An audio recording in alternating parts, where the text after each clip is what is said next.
untold millions of miles away in space can be identified by their fingerprints, analyzed by man's ingenuity.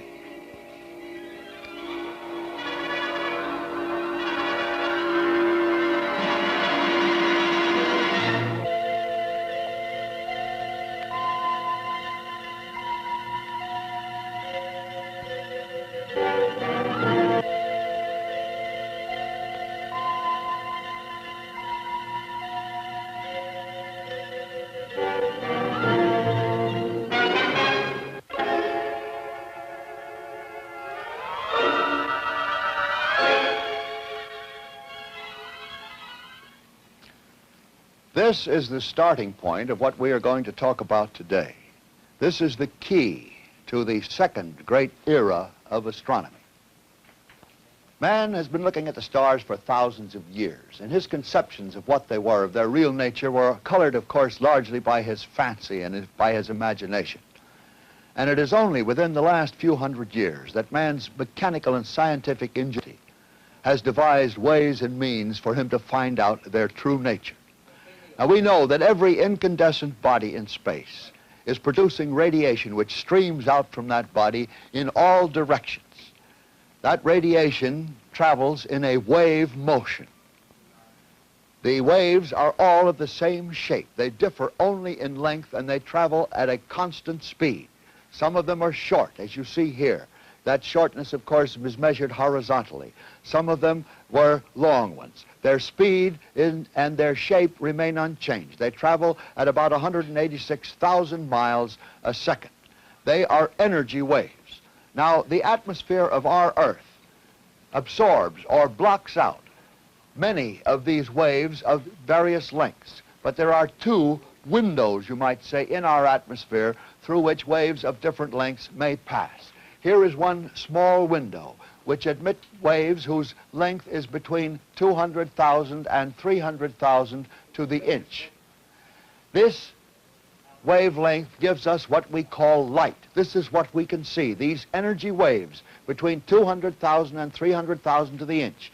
That is light. That is everything that we see. All color, everything visual comes through this little window. Now, the shorter wavelengths look violet to us. The longer wavelengths look red to us. And the intermediate wavelengths produce all the intermediate colors between red and violet. The colors run red, orange, yellow, green, blue, indigo, and violet, and they all come through this very narrow window. The whole band of radiation which these objects in space produce is called the electromagnetic spectrum, and we shall talk a great deal about it as we go on. There is another window where longer waves of radiation, of energy, come through, and that again we will discuss later on. Now, man had in the beginning only his two eyes to see stars with, and he did unbelievable work with just these natural instruments. Then about 350 years ago, a Dutch telescope maker named Johannes Lippershey, purely by accident, chanced upon the effect which two lenses, one placed behind the other, have upon light which passes through them. This accident of Lippershey's was heard of by a great Italian scientist, Galileo Galilei, who in a matter of hours had built the first telescope. And this is a replica, a model of one of the very earliest telescopes that man ever constructed. This is a model of one of Galileo's telescopes, and Galileo was the first human being ever to look through a telescope at the sky or at anything else. This is a very simple type of telescope. It has a large lens at one end, a lens for admitting the light from an object. It has a small lens at the other ends, a lens for viewing that light and the image that is formed by it as it comes through the telescope. Now, this type of telescope is called a refractor, and here is a diagram which shows how the refractor works. Here is the object whose light we are observing. That light comes to us and is admitted to the telescope by a large lens at the outer end of the telescope. That lens bends the light Now, the scientific word for bending is refracting, and that is why this telescope is called a refractor. It bends the light and brings all the different wavelengths of that light, red, orange, yellow, green, blue, indigo, and violet, remember, to a single point, the focus, where the image is formed of what the telescope is pointed at. Then that image is examined and magnified by a smaller lens placed behind it. And here is the eye of the observer looking through the small lens, the eyepiece, at the image formed inside of the telescope tube. After Galileo's great discovery, man tried to work with lenses. Now, the large lens in the outer end of a refracting telescope has only one function. It is to gather light, to admit light to the telescope. And here is the first type of lens that was used. This is a double convex lens. And you can see its outline there, but here is a cross-section of such a lens, showing its shape, the two outward curves. Now, this lens was not very satisfactory. In larger sizes, it produced beautiful but disturbing lines of colors all around the objects that were viewed. Colors very much such as we get when light is passed through a prism. So man's worked with these things and finally developed a combination of lenses. This double convex lens that we saw, and then a double concave lens. It's difficult to see its shape as I hold it here, but look on your screen. That is a double concave lens, and the combination of these two, plus several improvements, finally made a lens which was fairly free from these rather annoying and unscientific color outlines. Now, a lens must be made of the finest quality of glass, without bubbles, without flaws, without anything to disturb the passage of the light through it. And because light has to pass through such a lens, it can be supported only around its perimeter, around its edges. So that gives an automatic limit to the size which such lenses and consequently telescopes using such lenses may be made. The size limit is 40 inches, 1 yard and 4 inches. And the biggest telescope of this kind which has ever been built and which ever will be built is the telescope, the great refractor in the Yerkes Observatory in Williams Bay, Wisconsin. This has an objective lens, a lens for admitting light, 40 inches in diameter in its upper end. Its tube is about 60 feet, and of course the viewing and observing apparatus are in the lower end of the telescope. Now, while man was struggling with the problem of these little lenses, another method of gathering light and observing it was discovered. This time with the combination of one of the greatest geniuses the world has ever known, Isaac Newton, and an English scientist, James Gregory. They thought that light could be gathered and focused just as well by means of a mirror. And Newton built the first telescope using a mirror as its main component. That is a reflecting telescope. And here is a diagram showing the basic principles of such a telescope. In this case, a mirror is built and placed at the bottom of the telescope, at this end of it. Now, this mirror is the all-important factor, and the whole secret is the curve into which the upper surface of the mirror is ground. This must be a parabolic curve. Newton's mirror was spherical and didn't work. We've learned since that a spherical mirror has its limitations. A parabolic mirror, which is simply a spherical mirror slightly deepened at the center, is what does the trick.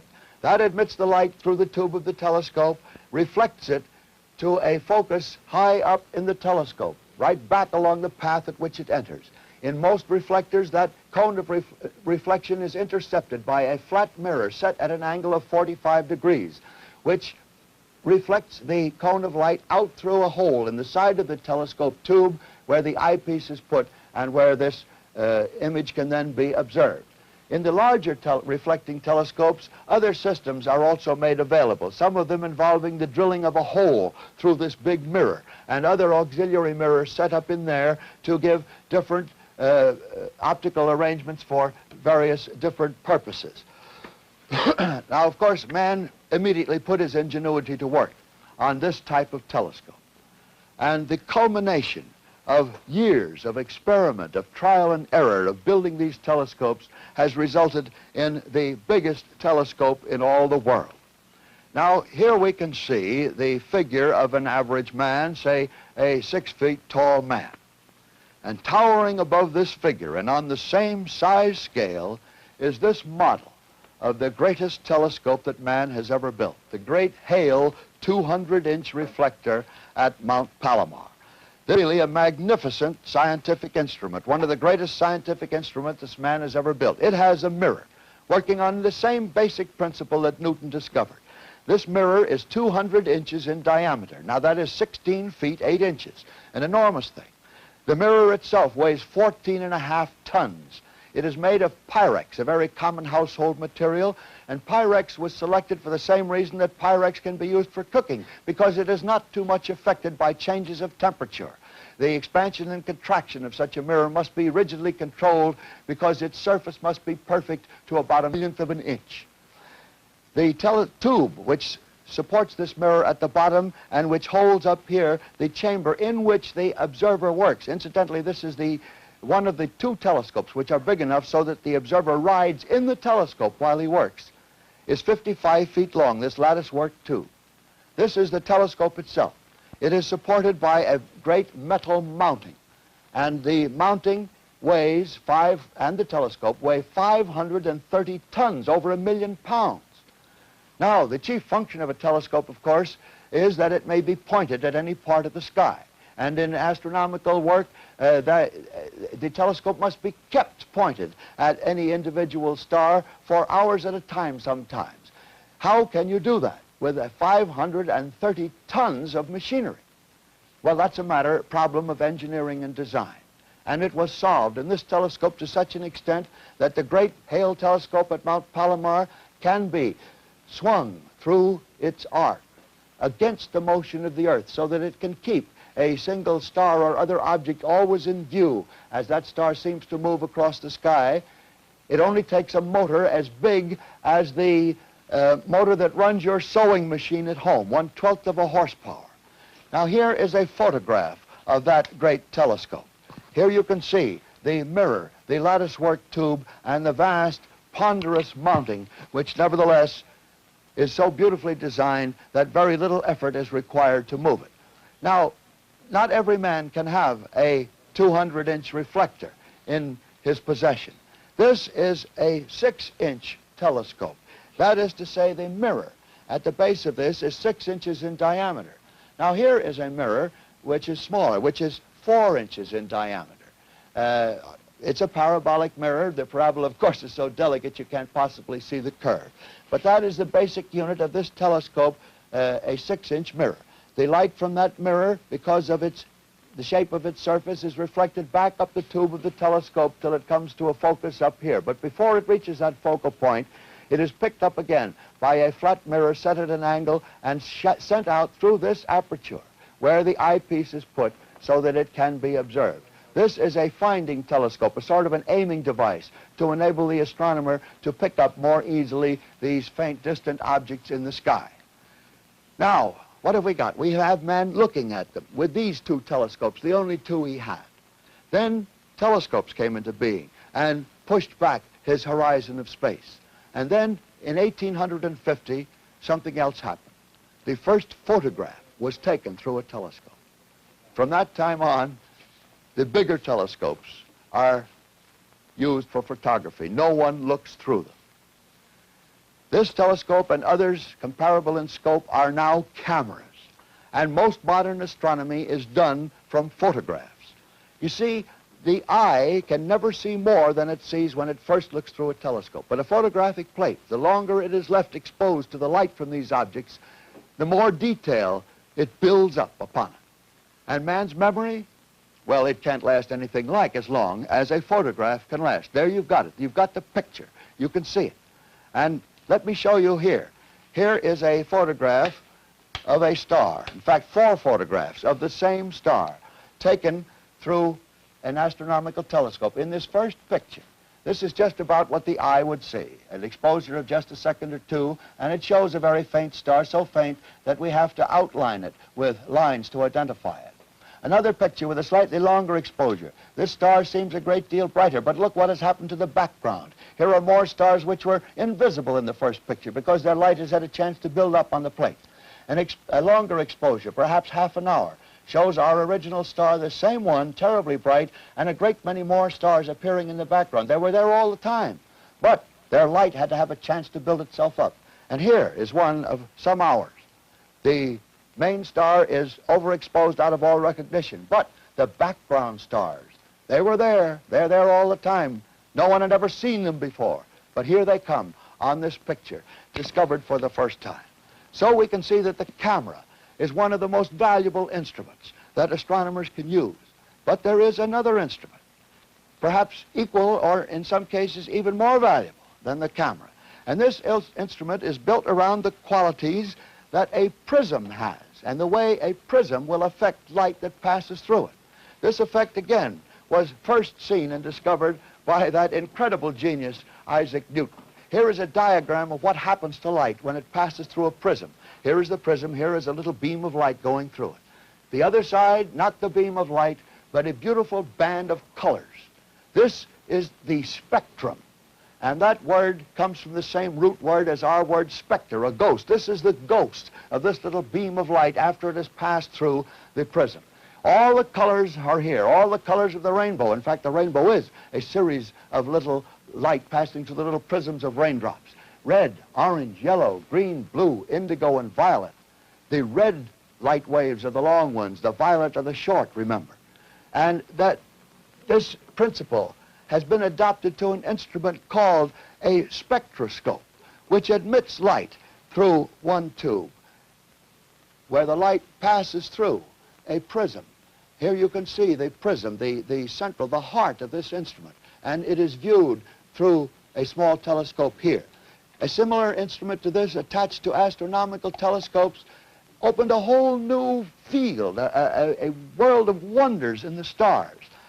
Let us have a look now at the great electromagnetic spectrum that we spoke about very early in the program. Here it is, spread out for us to see. This is the energy spectrum. All the waves of all the lengths occupy this. Now, this very narrow little segment here is visible light. This is what we see. This is light. Let's expand that a little bit. And here we have the band, enlarged, you see. Red, orange, yellow, green, blue, indigo, and violet. These waves running from 200,000 to the inch, 200,000 to the inch to 300,000 to the inch. The long waves are red, the short ones are the violet. And to the short side of the violet, we have ultraviolet, a word which I'm sure you're familiar with, shorter than violet, shorter waves, you see. Then the X-rays, very short waves, which have the power of penetrating materials which are not transparent. Then these mysterious cosmic rays that come to us out of space and whose nature we do not yet fully understand. At the other side, at the long end, we have the infrared, below the red, longer than the red. That's heat. We can feel those waves. We can't see them. Then we have the waves a little bit longer that we use in radar and in television, and still longer waves in broadcasting, and longer ones for sound. There is the whole story. Now, as man began to study these spectra, he began to find out strange things about them. The light that was produced gave him different pictures according to what was producing the light. Here is a diagram showing several varieties of these spectra, these ghosts. Here is one that comes from an incandescent solid, a solid band of colors merging beautifully into one another without distinct borders, just blending, do you see? Now, man found that if he heated a certain substance to incandescence and then passed the light from that incandescent object through a spectroscope, he didn't get this broad band, but he got a definite set of bright lines. This, for example, is light from sodium. And light from sodium always occurs in the same place in front of the same yellow color at any time. So that when these particular lines are seen, anybody who knows the spectrum will say that's sodium, and the material can be identified. Now, in stars, there are dark lines that cross the spectra of stars. And these dark lines fall in the same places, the same locations, in the same colors, in the same distance from the ends and all the rest of it, as the bright lines that are produced in the laboratory. What does that mean? It means that stars, which have an envelope of cool gases around their hot centers where this incandescence is born, are absorbing energy in that same wavelength, that their atoms are vibrating in the same way, and picking it up and reversing these bright lines, making the bright lines dark, but that dark line identifies the same elements.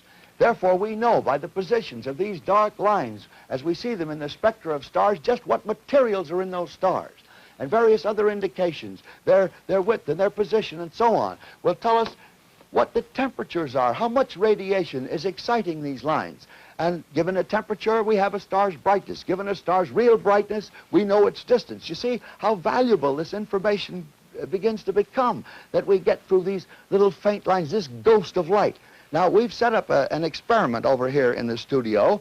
We have several incandescent materials, several materials rather, which we have made incandescent, and we're going to try to show you the lines they produce. Here are four materials. This is mercury, this is helium, or hydrogen rather, this is neon, and this is helium. The light is being passed through a little slit, through a lens which smooths it out, through the prism, and to this screen. These first lines you see come from glowing mercury vapor, which produce two bright lines in the yellow and green regions of the spectrum. You can see the short wave and long wave. The short wave is the V for violet and the long for R.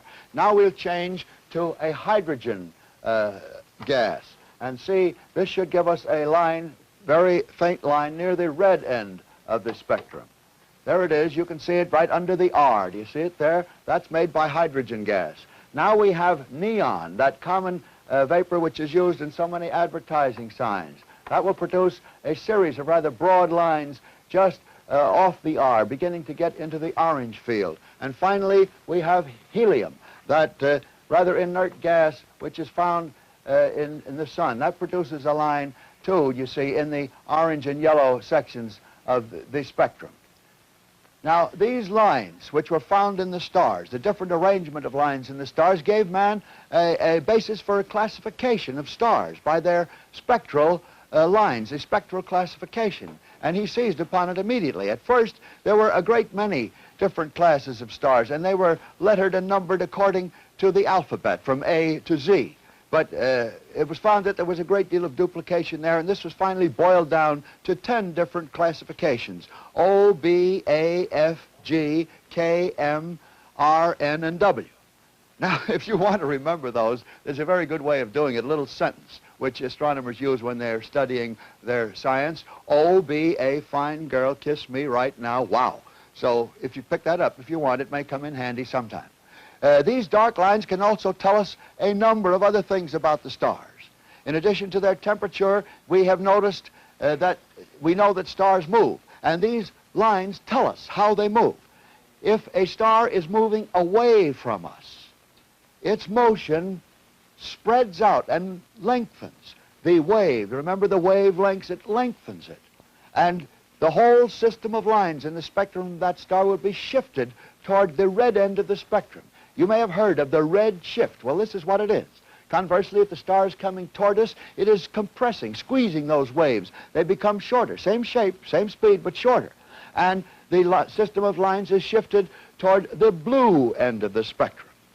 Now, this is very valuable because it tells us which way a star is moving, and by the amount of that shift in one direction or the other, we can tell the speed at which that star is moving down to 1/4 of a mile a second. This effect was first discovered and analyzed by a German scientist named Christian Doppler, and is known, therefore, as the Doppler effect. You've probably had an experience with the Doppler effect. If you've ever listened to it, listen.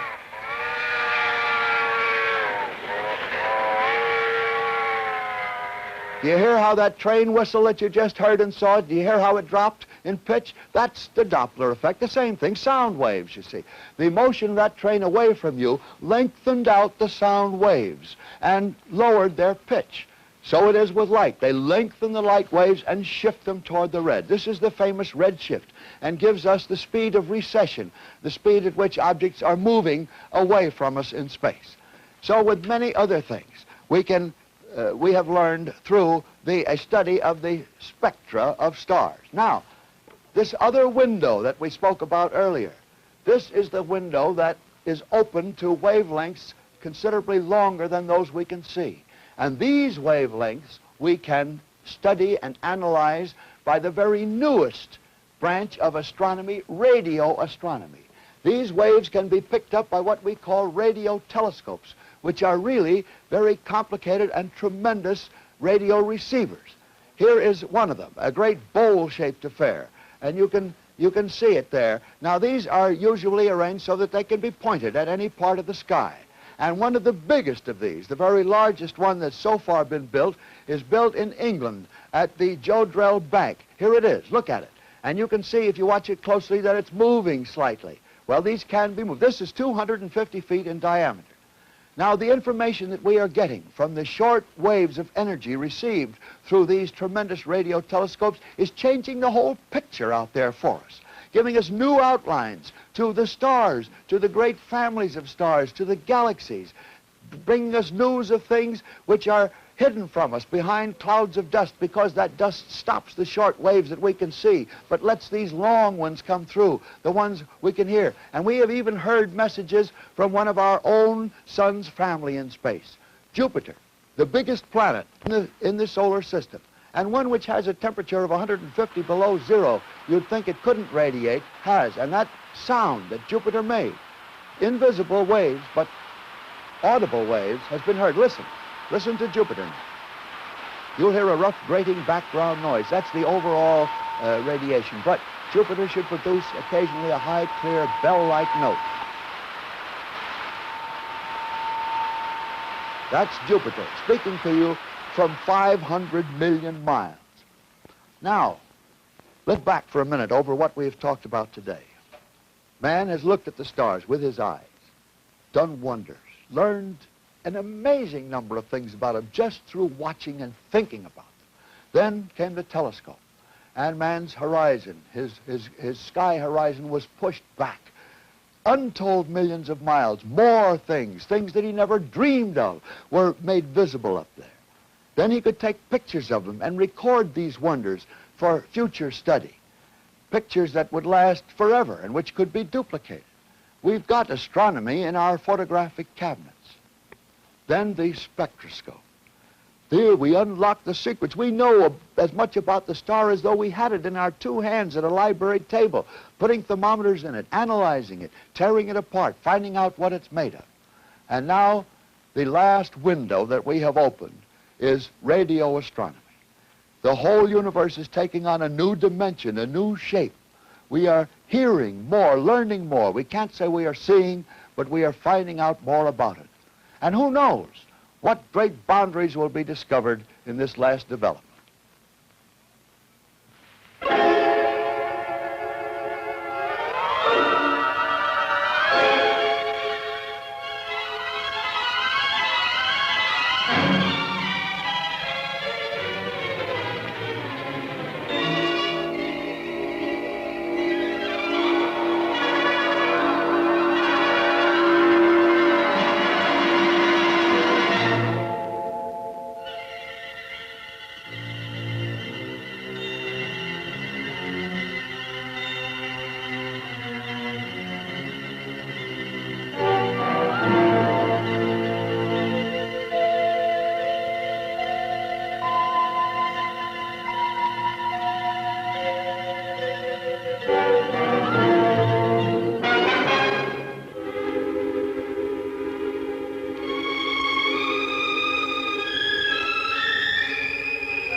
This is National Educational Television.